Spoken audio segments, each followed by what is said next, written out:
Welcome to another Road to Hollywood. We've got an exciting show for you today. Thank you so much for tuning in. Again, it's our pleasure to bring back one of our favorite guests. She was on a show a few episodes ago. You definitely want to check that out on the channel. She did a great show with Jay King. We couldn't get enough, so we brought her back for more. We're going to cover so much ground tonight. Will you please welcome to the Road to Hollywood, Gayl Murphy. Oh, thank you. It's so good to be here. It's always fun for me to actually do anything with you because you're just so damn connected, and you're always doing such interesting things, and you're a good guy.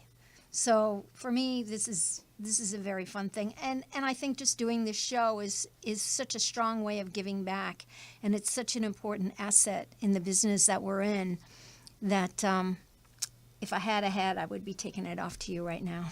Well, thank you so much.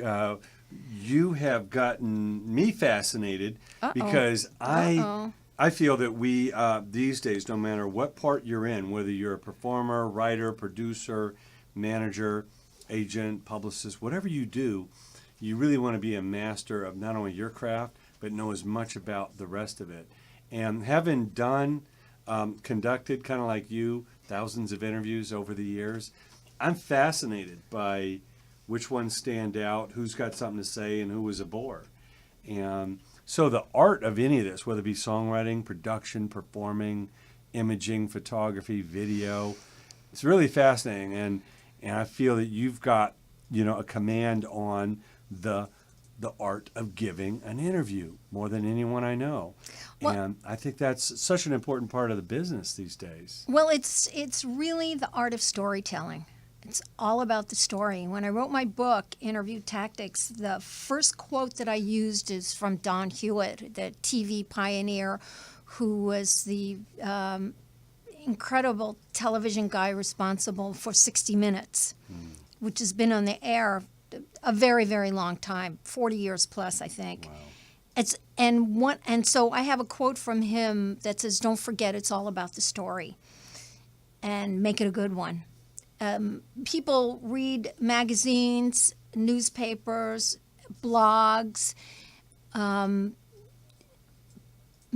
because we want to know the story. We want to know the beginning, the middle, and the end. We want to know what the journey was about. That's how we emotionally invest in products and services and just life in general. It's like if you want to go to Tahiti, you find someone who's been to Tahiti and say, "Well, what was it like?"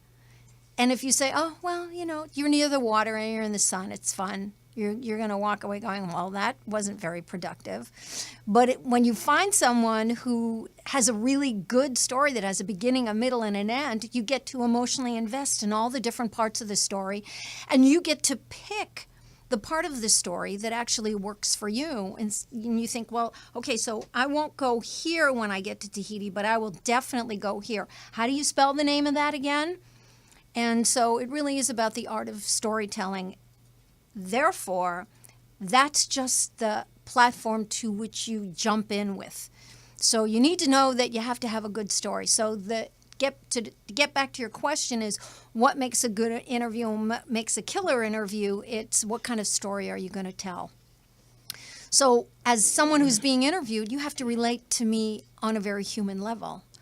You have to emotionally invest in me. You have to look in my eye, which I have to tell you is very difficult here because this is a two-shot, but you're actually over here, and I can't spend the whole time not doing that. And because we're energetic beings, we give each other energy. We get vibes from people. I mean, isn't that what being creative is all about? It's what we give people, not necessarily by what we say, which is extremely important, by what we do, by our energy and what we give people. So for you that are watching this, if I tend to do this, I'm seeking this energy from Jay. Sure. Well, it's never been before that we've been bombarded by so much stimuli. Oh, yeah. YouTube literally must have millions of interviews, and billions. Probably billions. I think there's probably a million a month that go up. I think probably 1 million a day that go up. Yeah. It's something like that. Like 100 hours of content go up every minute or something like that. Something like that. It's crazy. Yeah. But I think what's really important is, we've gotten down to these little soundbite kind of world. You watch a Extra or even Entertainment Tonight, and they may have interviewed somebody for 20 or 20 minutes. Yeah, 20 minutes or 5 minutes, but they're showing 13 seconds. That's right, and 13 seconds is pretty long for broadcast television. Yeah. So to be able to tell your story in that amount of time, or to be able to come across where people care about you, because really when you break it down and we think about our favorite artists, our favorite celebrities, our favorite actors, it's those that we feel some kind of bond with. They've touched us, and it's a good feeling we get when we see them on the camera or them performing. And that interview is such a big part of being able to see what their personality is all about. Well, if storytelling is a part of your life or your business, and the fact is that it's all about storytelling because the media is everywhere, prepare in advance and know what you're going to say. You know the questions that people are going to ask you, because if I said to you, I'll give you $5 if you tell me the 10 questions that come to your mind that people typically ask you about you in terms of what you do, 5 to 10 questions that people ask you about what you care about, the 5 or 10 questions that people ask you, what your background is about. You already know that. So what you want to do is when you're being interviewed or even networking, because networking, you're asked those same questions anyway. Do some research, do some homework. Who is this journalist? Listen, they Googled you, you Googled them. What is this TV show? They Googled you, you Googled them. How do they actually cover shows? How do they actually cover people?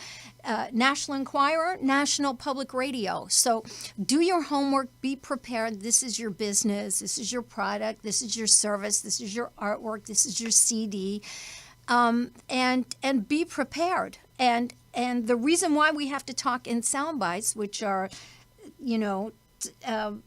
small morsel versions of who you are and what you're selling, brief and outstanding mini versions of who you are and what you're selling, is because our attention spans are morphing faster than global warming is attacking this planet. And our attention spans are an endangered species. And so if you want to fish, you fish where the fish are. What I mean by that is, if you want people to hear you and understand you, you better have a 5-second, 10-second, and 20-second version of your story, because otherwise people are just going to go like this, or they're going to go like this, and you've lost them because they just don't have it to give. Wow. Well, I know, like myself, who's conducted thousands of interviews and started on radio and everything, give us a little tidbit of, I know you have a voluminous, catalog of interviews you've done, and it fascinates me, all the great people you've been able to, share those ideas and stories with. How did you get involved in doing so many interviews yourself? I know you have a background in radio. What led you to the opportunity to interview all these rock stars and celebrities and people you got to over the years? Well, I wanted to do radio. I wanted to do radio, and I wanted to do news, and I saw an opening. Nobody at the radio station I was working at that time, which was KLOS, no one was we were taking news feeds that were given to us by the network, but nobody was actually covering them. And I had a fantastic program director at that time, a real radio pioneer, a guy by the name of Tommy Hadges. And I approached him with this idea. I said, here we are at the radio station. You got the Coal Patrol. You're doing all this promotion. All this money is being exchanged. But you do these promotions, and then you do them like 4 or 5 days in a row. And then the day of the show, you're gone. Where are you? You're not to be seen or heard from anymore. Why don't, since, we're investing so much time and money in this, why don't you send me in there like a spy and I'll review the show, which I knew I could do. And we worked on it for about a year. He was great because I originally come from theater, so the whole idea of having a director was a wonderful thing for me. And to be able to fulfill what they want is a very good thing because, broadcasting is still a form of theater. So networking is a form of theater. Anything that you do that conveys a message, there's a level of performance involved.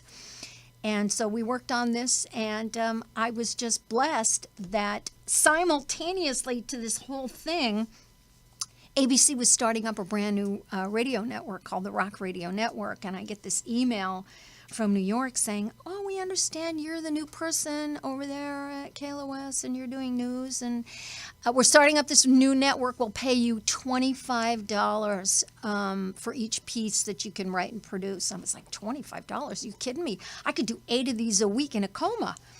And so I said yes. I jumped at it. And I think the first thing that I ever did for them was a John Lennon story about a statue. I can't even remember, but pretty close to it. And then there were very few of what I was doing, so it was pretty easy. The labels got on board, and I was rocking and rolling in no time.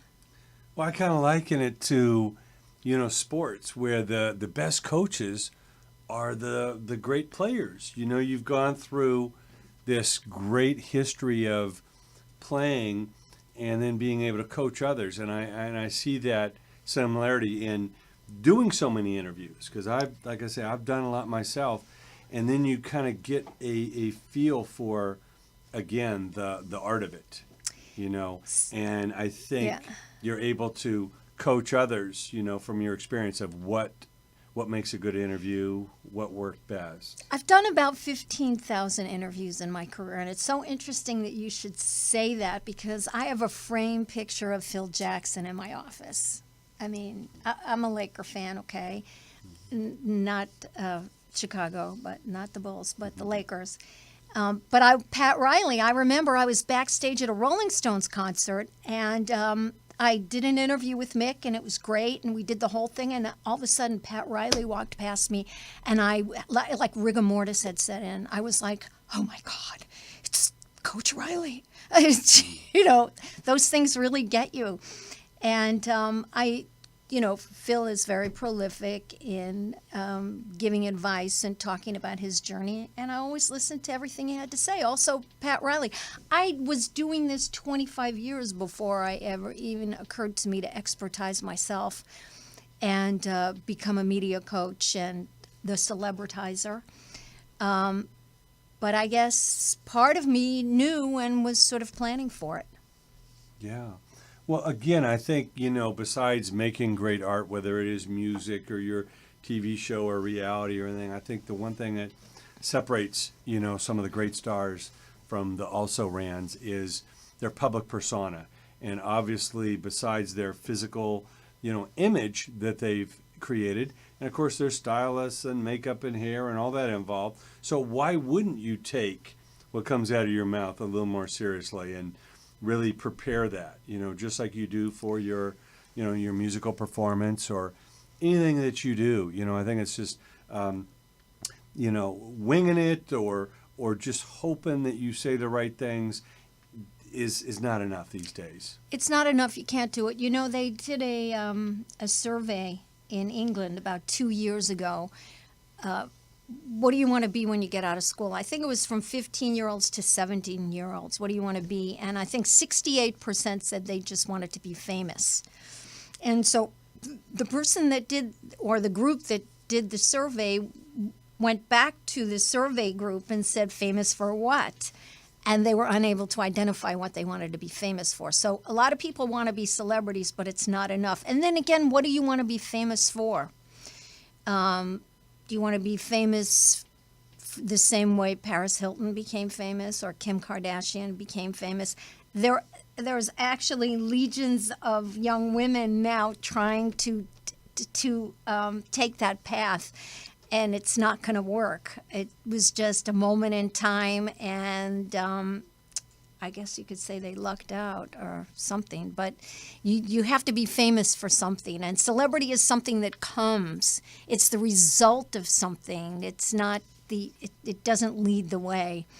I sort of got lost in your question, so ask me the question again. Yeah, it's just, again, in preparing these days, everything has got to be on point, whether it's the live show, the look, the album cover, the video, the the trailer, whatever it is you're doing, got to be on point. So, I've done a lot of these red carpets, and sometimes you only get a couple minutes with with the celebrity, and they have to really, have something to say. Well, yeah. And you have to connect with them to really want to, run that piece. Oh, and they also have to be able to take over for you if you're just a newbie and your outlet sort of sent you out there with a tape recorder or a video camera, and they don't know. You also have to anticipate that they might not know anything about you. So you want to prepare in advance and know what you're going to talk about before you even step foot outside the door. It used to be you were branding yourself each and every time you walked outside the door. Now, if you're one of those people that checks your phone in the morning before your feet even hit the floor, you're branding yourself before you even have clothes on. So you have to, it's everywhere. Our ability to get people to know who we are and what we do, if you work it out properly, it's the best thing that ever happened, because every single person that you tweet, email, post about yourself is potentially your next client, customer, or fan. And seriously, what do you want them to know? That you just ate a donut? Exactly. Well, that's fascinating stuff. I can't wait to get back into more. We're going to go to a little break right now, but our guest is Gayl Murphy. She is the Celebritizer. She is the writer of this great book, Interview Tactics. So much more information coming up about the art of giving interviews, getting good press, and all that. We're going to go to a clip we just did with Keith Olsen. He is the superstar producer, one of the biggest of all time. He produced Fleetwood Mac, Rumors, and Tusk, and everybody from, the Scorpions to Foreigner, mega hits. But Keith also ran out of the Sound City Studios, which is the famed studio that Dave Grohl just did the award-winning documentary last year. And just fascinating stuff. And Fleetwood Mac is back with Christine McVie, and they're out on tour. So check out this clip. Keith Olsen talking about making some of the biggest hits of all time in the music business. And we're back more with The Road to Hollywood right after this. Besides great.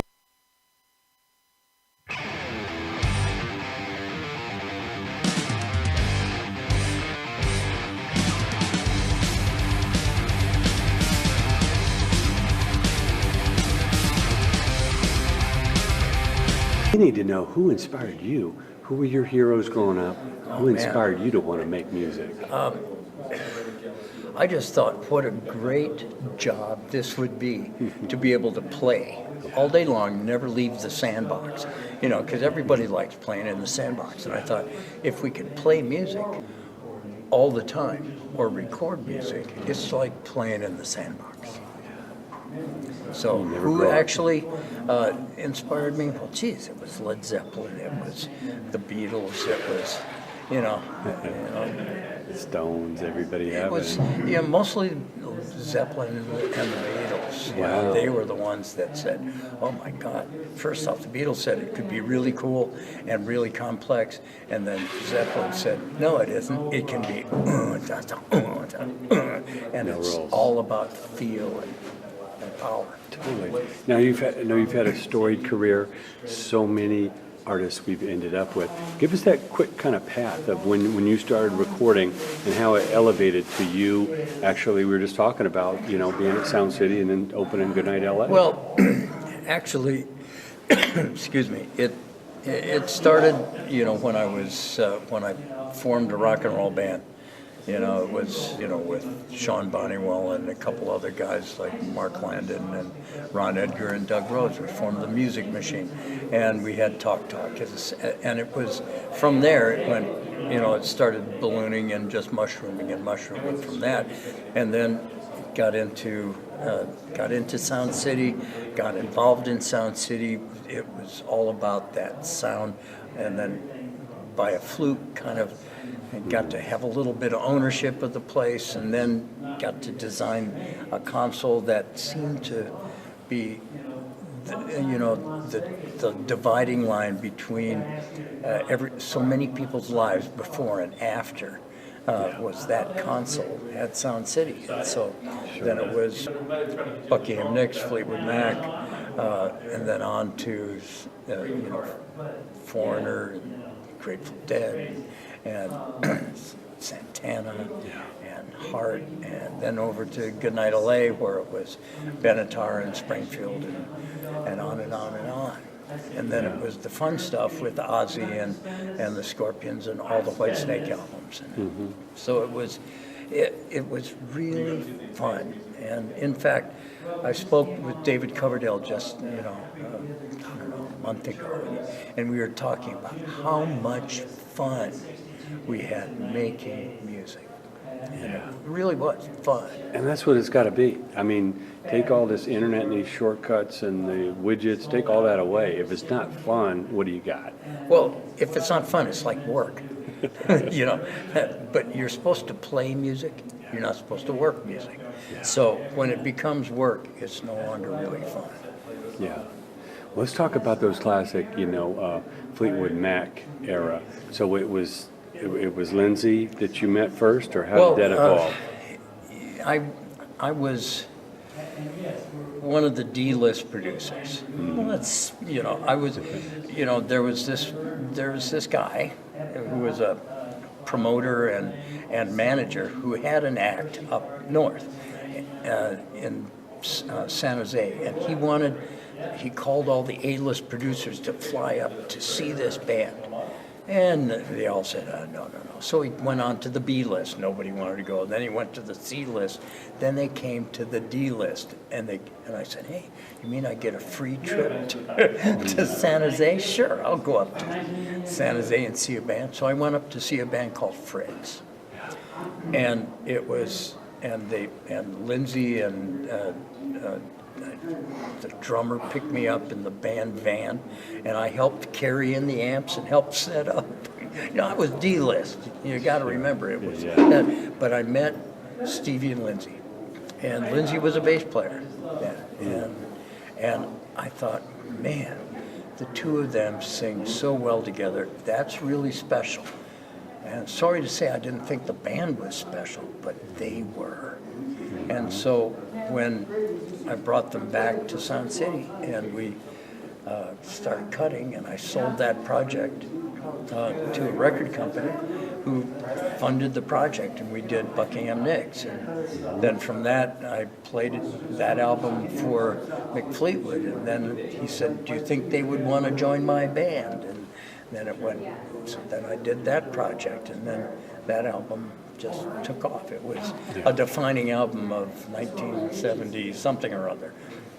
Besides great Back songs. with more on the road to Hollywood. Our special guest today is Gayl Murphy. She is a media coach. She knows more about giving great interviews than anyone I know, and I'm fascinated by that because, again, the media is, so much of what manipulates our mind of what we like and what we're infatuated by, what we follow, and certainly what we're curious and want to know more about.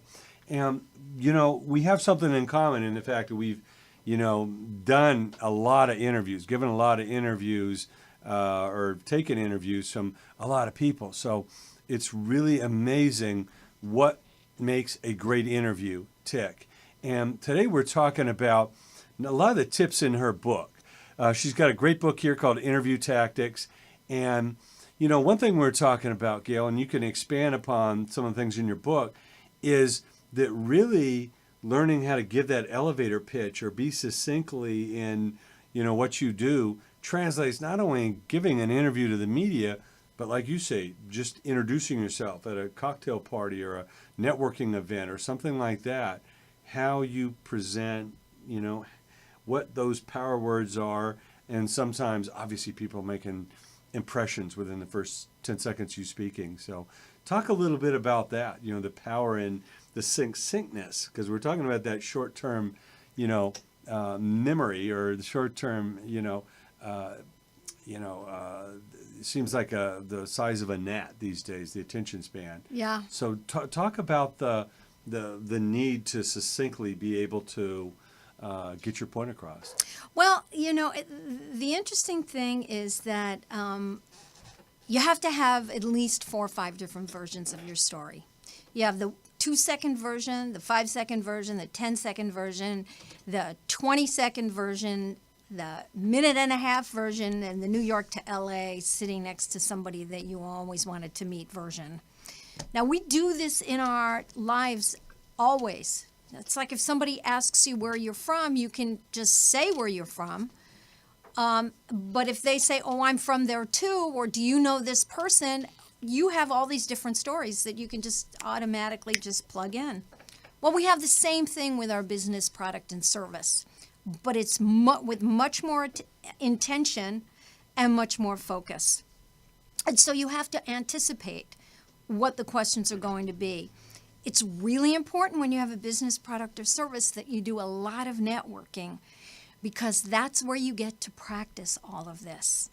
And it almost doesn't even matter where you go.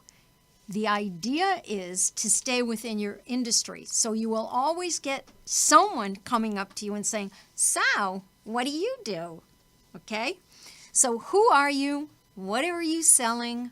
Why do I need it? In other words, what problem do you solve for the people you're trying to attract to you? And how can I get it? And within each one of those, I call that the Fab Four. Within each one of those 4 questions, you should have 5 different versions. So you should be able, and it's almost like, I used the metaphor earlier about fishing. If you want to fish where the fish are, you have to have a good hook. So obviously your shortest version has a lot of hooks to it. So, and I'll give you an example, and I'll be using myself as the example because it's what I really know about. So when I'm at an event, and because I have a lot of different versions of what I do, if I'm at an event that's a lot of musicians or a lot of actors, and people ask me what I do, I tell them I'm the celebritizer. And so I already know what the answer is going to be because I've observed this and I've made a science out of this. So they'll either say, what's the celebritizer? Or they'll say, can you celebritize me? And guess what? I have answers for both of those. Okay? And so what's the celebritizer? I teach people how to use media in their business. And I can probably teach you how to use media in your business as well.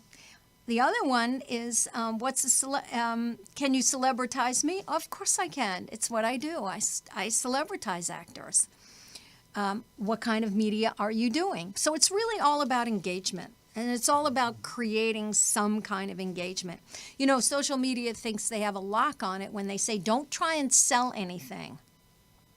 So when you're doing social media, they say, don't try and sell anything. When you're doing networking, you really shouldn't try and sell anything. It's really about this kind of engagement. So why the engagement? Because you want to get people to emotionally invest in you. Earlier, I talked about it's all about storytelling, but who's going to listen to your story if they don't care about you? The way in which you get people to invest in you is you make your story about them. So therefore, getting back to the first element where I said, where my answer was, can you celebritize me? Well, I already knew this was for actors. The event was for actors, or I already knew the event was for musicians. So I would say, yes, I celebritize singers, songwriters, bands, performers. And so now I'm already speaking their language. It's somebody that's familiar with what I'm saying. So you have to, the way in which you get people to emotionally invest in you is if you make your message about them. So you need to know who your target markets are. Who is your target market? Who buys your stuff? Is it an agent? Is it a manager? Is it people that you're auditioning? Is it your fans? And you need to know what it is they buy and how they like to buy it. And that's part of your job. That's part of what you do. If you're doing rap music, and you want to sell someone who's a country fan, you might be in for a bit of a rocky road, but it's doable. It's doable. I saw a great interview this morning on CBS this morning with Hootie and Darius Rucker. and with Darius Rucker going from having tremendous success with Hootie and the Blowfish and then deciding that he wanted to get into country music. And he said, look, if you have a problem with me, that I'm a rocker or that I'm black and you don't want to come to my show, good. I don't want you to be my fan. I don't want you to come. I don't want to convince you. It's all good. But it's best to know who your target markets are, know what and how they buy. So how do you find that out? Well, there's something called the internet. And that information is always available. And you always want to talk to people to find out how they're doing it. How are they connecting with their audience? What are some of the things that they're doing? If you meet someone and you think that they may be significant, walk around the corner, get on your phone and Google them. And try and get as much information as you possibly can. Yeah. Well, I think one of the biggest concerns these days is the amount of media stimuli that's just bombarding us. Yeah. You wake up in the morning and there's 100 or 2 emails and the tweets and the texts are coming in and, everything is in super quick sound bites. That the amount of information that bombards us every day, but the little bit that we retain, so that stickiness of being able to put something out there that actually impacts people and causes some type of, emotional exchange, I think is so, so important. Because, again, if we're just watching talking heads and we're hearing these sound bites and there's all this, coming at us, people trying to sell us this and everything, what do you look at as far as the art of being able to say something that impacts people? Well, there are words that are sticky and words that aren't. If you just finished a gig opening for, let's say opening for the Black Keys, you wouldn't just say, I just got off the road.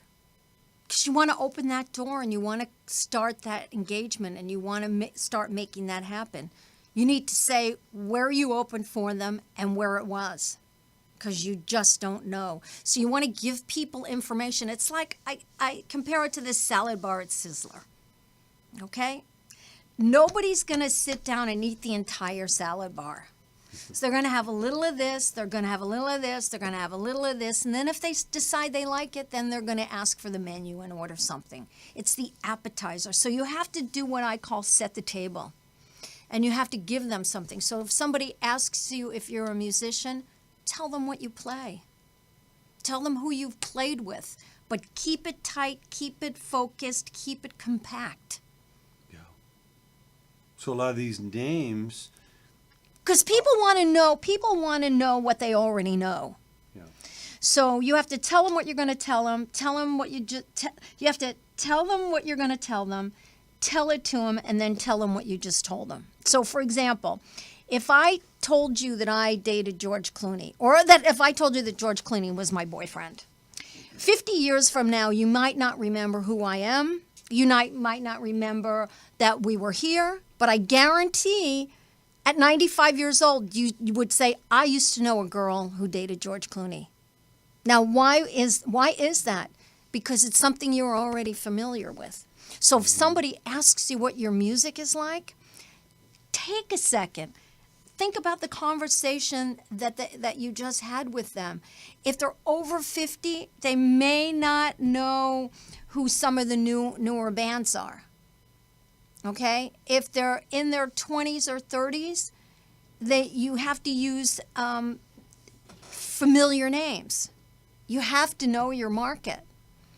So if you're a rhythm and blues guy and somebody asks you what's your music like, you can say, well, it's a cross between B.B. King and Lenny Kravitz.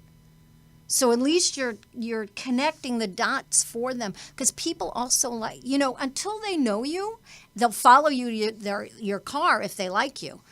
But until they get to know you, they just want to be spoon-fed stuff and information, because they want to know that it's okay, because their friends aren't with them. They have nobody to bounce it off of.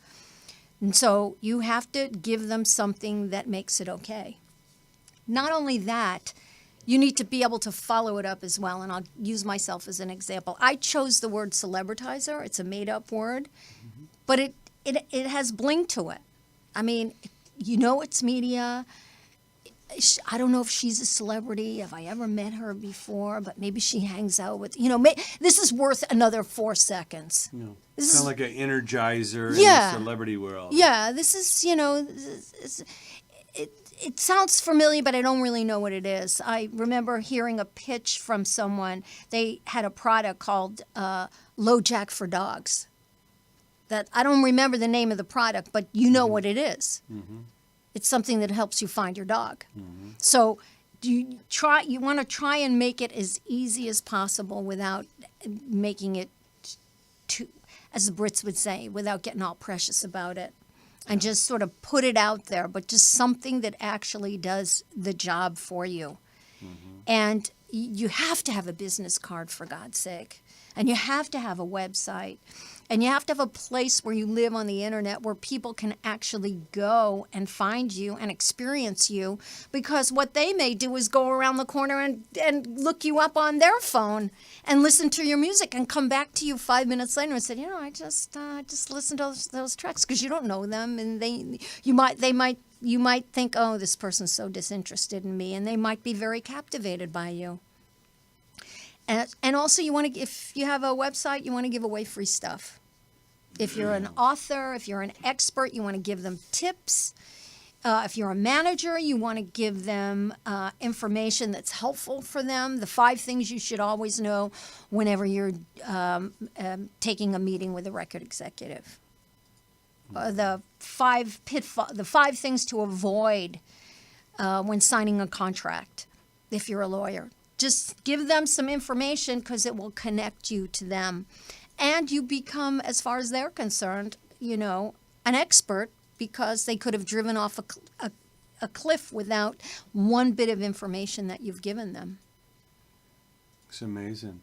Well, I always think I call them speed bumps, because we have so much stimuli coming at us. Unless you drop a name they might know or a powerful word or something like this, it's going in one ear and out the other. But you give them a reference, like you say, a George Clooney or Lenny Kravitz. Now your imagination is perked up. Like, who? What? Trying to imagine a cross between B.B. King and Lenny Kravitz is going to stop you alone to try and figure out what that combination is. So Yeah.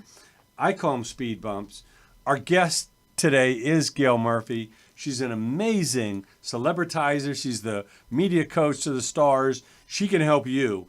And we're going to be coming back in a little bit talking about IES and why an event like this is so important for you to attend, no matter what you do in the creative community, whether you make music, you're an actor, you make movies, you shoot videos, you're a model, dancer, whatever it is, there's something for you at IES. And these are little tips right here. We're coming right back more with Gayl Murphy on the road to Hollywood.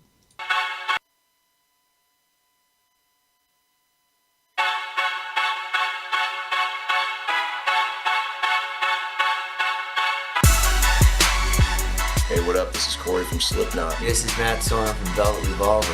What's up? It's your boy Mac 1-0. Hey, this is Mike Inez from Alice in Chains. What's up? This is Be Real from Cypress Hill. What's up? I'm Sean from Yellow Card. It's your boy Warren G. I'm Brooks Wackerman from Bad Religion. Hey, yo, this is Method Man. This is Mick Jones, Foreigner. I got a question for you. Are you serious about moving your creative career forward? Then you need to be at IES. If you're a musician out there, you got a band, you want to rock, don't sit down on your ass and wait for someone to knock on your door. You can do it yourself. Don't wait for nobody. Do your thing, man. Life is short. You only live once. Totally independent, and I love it. Everything's important about the indie world. It has been for a long time. You got more control, and you make 10 times as much money. 10 times more money. Don't wait for the record label, do it yourself. People need to hear the music that's in your head, that's in your fingers, that's in your heart. So get out there and let's hear it. Because of the internet and because of the greed of those old school executives at these record companies. The power is now in your hands, artists. Take back your art and don't sell yourself cheap or short to anyone. If you believe in your music, if you believe in your gift, if you believe what God has given you, make sure you go to IES, show the world what you got. It's gonna be going down here in Los Angeles, and it's something that gets all you independent artists getting going on that drive, doing what you guys gotta do, man. Be independent. Don't be afraid to be independent. You gotta be a part of doing you first, and that means independence. I implore you to go to the IES, the Independent Entertainment Summit, and do your thing. If you think you know what you're doing in this music business, I don't care who you are, there are things you will learn. The indie way is the way, you know. The large corporations have basically disintegrated. They're looking to the indie community to create the music and create the genesis of what's going to be the next environment. If you started a new band and you're having a little bit of trouble figuring out where to go next, or what you should be doing, who you should be talking to, whether you need a record label or how to get your music distributed, you need to go to the Indie Entertainment Summit. That's the place where you go to meet industry panel experts. They're going to tell you everything you need to know to get you where you want to be. For me, I spend all of my days and months going around the world educating musicians on how they can better actually release their music and market their music. Part of my mission, it's part of the way that we can grow the music business. So I'm going to go at all the important summits that I can go to, and the Indie Entertainment Summit is going to be one of the places that I'll be. You want to be educated? You want me to help educate it? You better be there. If you rap, sing, dance, model, DJ, or act, or like myself do comedy, you can't afford to miss this conference. You're trying to do your thing in this business, and you're tired of waiting on somebody to help you. And August coming to LA, the Indie Entertainment Summit. You know what time it is, man. It's that time, Rolex time. Chasing cash, getting money, big care. Shout out to Hit Boy, G-Rock, Money Making Man, Stacy B, and Sir Cup. And we here with the Indie Entertainment Summit, man. Y'all need to be here, man. It's in LA in August, man. Beautiful people here, man. Dropping knowledge, dropping gems about this new way to pursue this music and a new way to get this money, man. It's the Indie Entertainment Summit. That's the IES, baby. Very important place to be if you want information to take things to the next level. You may not have access to the internet. It's okay too. Go there. You have an opportunity, IES. Write it, rap it, produce it, mix it, arrange it, rap it, sell it. That gives you the power. Every second that you're sitting on your butt waiting for something good to happen, your competition is passing you by. So if you got a dream, go and fight for it and support Indie Entertainment Summit. I need y'all to come out to my city and represent with the Entertainment Indie Summit. It's going down August 1st through the 5th. If you're an independent artist, you're an independent label, you want to get your music out there, you want to network, come out to Los Angeles. All you gotta do is, if you want to blow up in this industry, go to IES conference in LA, Google it, you gotta be there. Showcases, panels, opportunities, everything that Indie Entertainment Summit does is something that is very much for today's music industry. We know how it used to be, but we don't know how it's going to be tomorrow. But I think the Indie Entertainment Summit is going to be an opportunity for motivated, ambitious professionals to meet each other.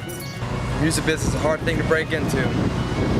So you gotta do what you can. Check out IES, Indie Entertainment Summit. If you're gonna be anywhere, you need to be at IES, man, in LA, man. That's where it's gonna be at. It's going down just like that, August 1st through the 5th.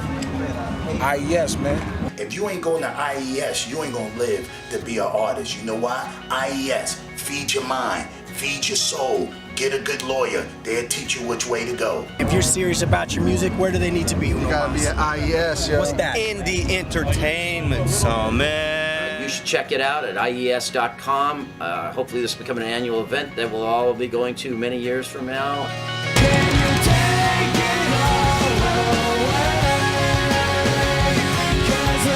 You need to be out to IES. That's IES, baby. Going down August 1st through the 5th. You have to check out IES. IES, show the world what you got. Ain't no excuses. It's now or never. It's your chance to show the world what you've got. IES. I hope I see you there. Indie Entertainment Summit, man. Circa, we gonna be there. Indie motherfucking entertainment summit. Be there, Jack. IES. Look for it online. The Indie Entertainment Summit. If you really think you got what it takes to stand out, you really want to make sure you stand out, you can show the world what you got at the IES, the Indie Entertainment Summit. IES, it's going to be here in Los Angeles. Entertainment capital of the world.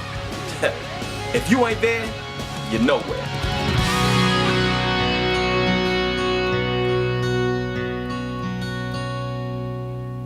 Back on the road to Hollywood, our special guest is Gayl Murphy. She's an amazing author, coach, someone that just knows the world of interviews inside and out.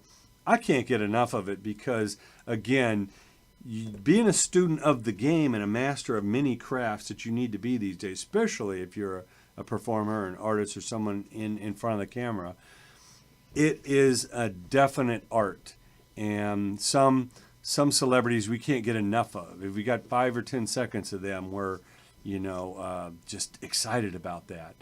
Gayl, give us a few more tips, in your book. Again, Interview Tactics is the book. Give us some tips that, people can use in their everyday life, whether they're a performer or they're just presenting their business or they're growing in a creative community, whether you're a producer, a manager, or a publicist, whatever you are. Well, first thing I want to say before I actually do this, in 2014, the media is in our hands. So like I said earlier, every single person that's able to read your posts or see or read your emails is potentially your next client and customer. And we have to realize that regardless of what business, product, or service you have, every single time you speak about who you are and what you do, you're actually promoting and marketing yourself.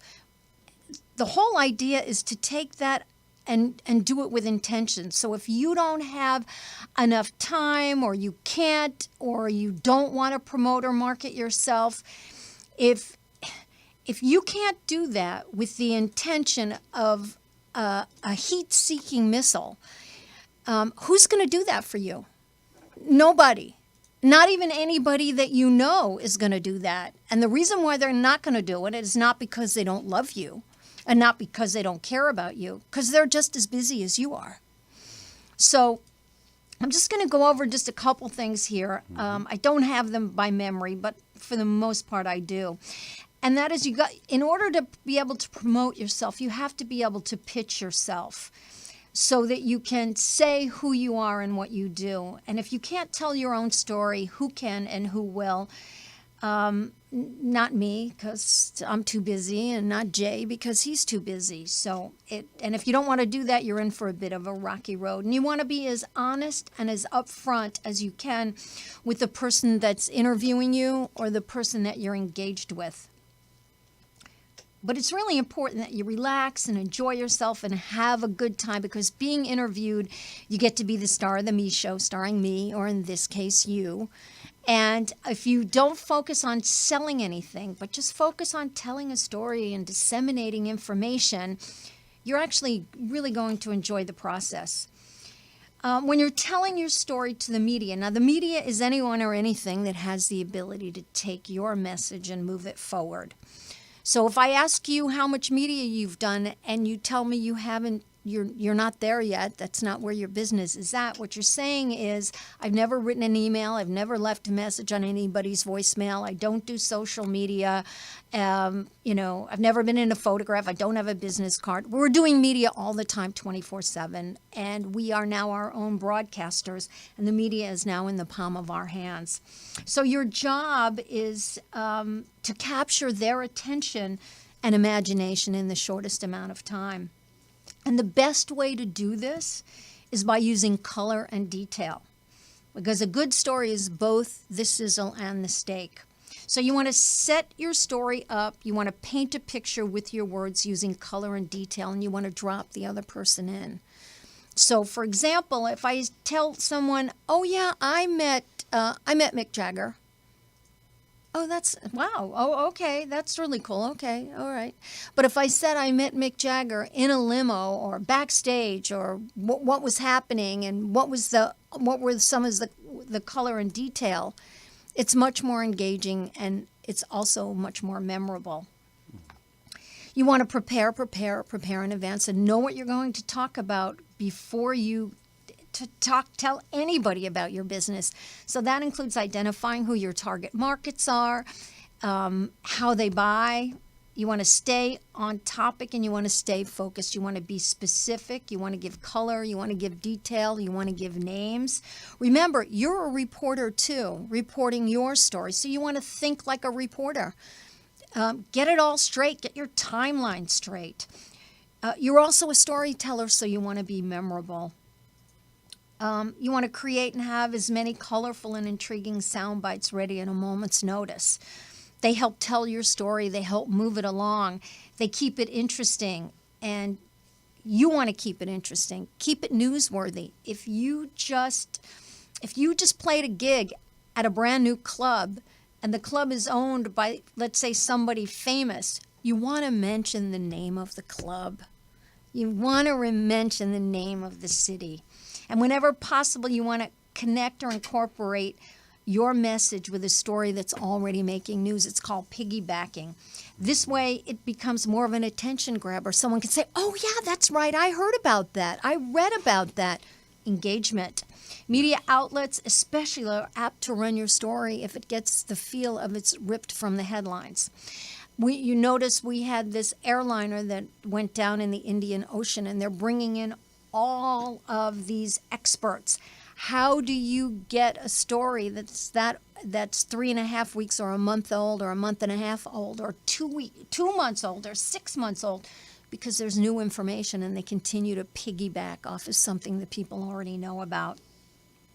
So people are more apt to pay attention when it's something that they're already familiar with. And last but not least, you want to talk about your experiences with your creation, with your product, with your service, with your music, as it relates to what you do. So you want to explain these experiences, how they helped you, how they empowered you, how they moved you along in your journey, how they helped someone that you know, and how someone benefited from it. And what problem did it solve? Now, in total, there's 35 of these. You can email me, and I will send you all 35. Get your pens ready. At the end of the show, she's going to give her email address That's right. and the websites. Yeah, that's all right. that. That's right. Gayl, let's talk a little bit about IES. We had you out to speak at the event. Yes. You know, we're so excited that, you know, we're on a roll here. Yes. It's the third year, going on our fourth and our fifth and our 10th. You Yeah. know, it's nonstop. Mm-hmm. And again, the idea of this really came out of the fact that in my 40 years, I've spoken at over 500 of these events. And I'm at South by Southwest and Meet Dem and ASCAP Expo and all this.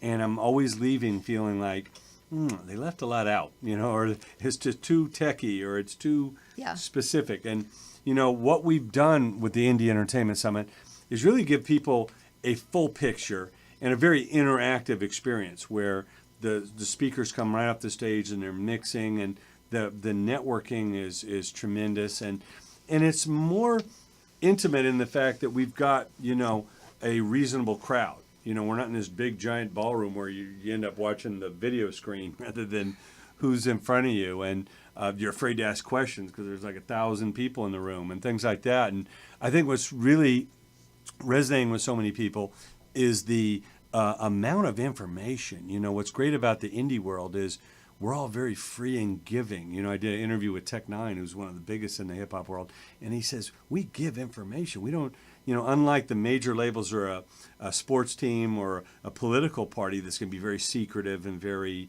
you know, anti the other camp, we give all this information because you can know how this guy did it, or, you know, Metallica did it, or how Snoop did it, but it doesn't mean you can do it the exact same way. But learning these techniques and really talking to the people that are on the firing lines, really making this stuff happen.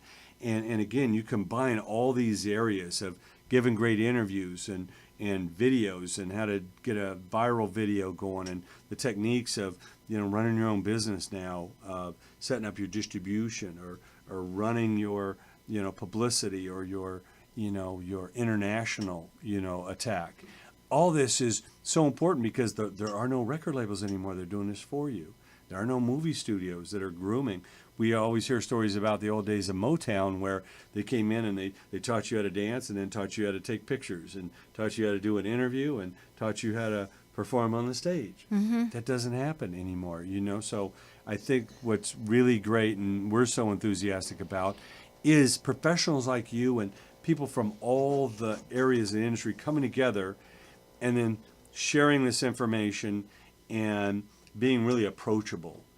People are coming home and they got the business cards and the knowledge and they're taking notes. And I've seen so many people make connections and establish relationships that they probably would have never met. Certainly calling that person's office, they probably wouldn't get on the phone, in so many cases. Tell us a little bit about your experience at IES and why it's so important for someone in the creative community to be there. And it's not just an LA event. We've got people coming in from over 20 countries, all regions of the U.S. come in, because the speakers we have are so powerful and so busy, it's hard to get them out of their office for an hour or two. They're not going to be flying to Austin or Miami for this. Tell us about why it's so important to be there. Well, for me, having attended and spoken at a lot of entertainment conferences, I can tell you with complete authority, it's totally 100% different than any other event that I've ever been to, because the passion is for the people in the audience and not in the pocketbooks of the people that are putting on the event. And it is so apparent. Having spoken at some of the biggest events, the majority of the sessions are sponsored, and they're usually very corporate.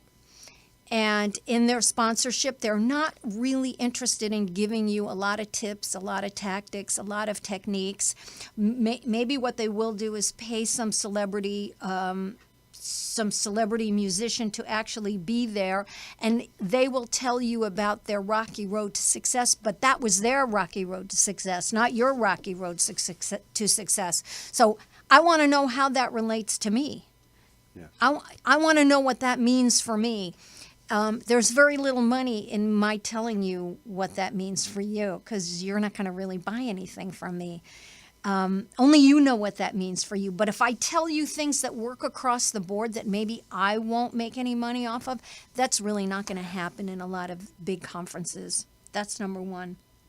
Number two, what sticks in my mind when you say that was last year's event, where you had this producers session. Yeah. You had like 5 or 6 people, and every 5 minutes somebody else came up. Somebody else joined the producer session, and these were huge people. They didn't want to get off the stage. And they commandeered the room to the point where, they came down into the audience. There was another session that was supposed to be happening after that, and it was 20 minutes. 20 minutes. And maybe from a business perspective, that's not the best thing to do. But if you're there and you've paid your money to be there, that's a very cool thing, because that's what really happens in life. And you're not really giving if the clock is ticking and you got to cut it off. So I only have really good things to say about IES. And so that's my 25-cent tour. Well, we appreciate that so much, and we get those glowing testimonials, and it makes all this hard work and the year-round of activities to put this together so worth it. And again, the cost to come is a fraction of these other conferences, and I won't mention names, but believe me when I tell you, you're going to get 1,000 times more out of it than you put into it. But those that come and really take the notes and make their introductions and all that.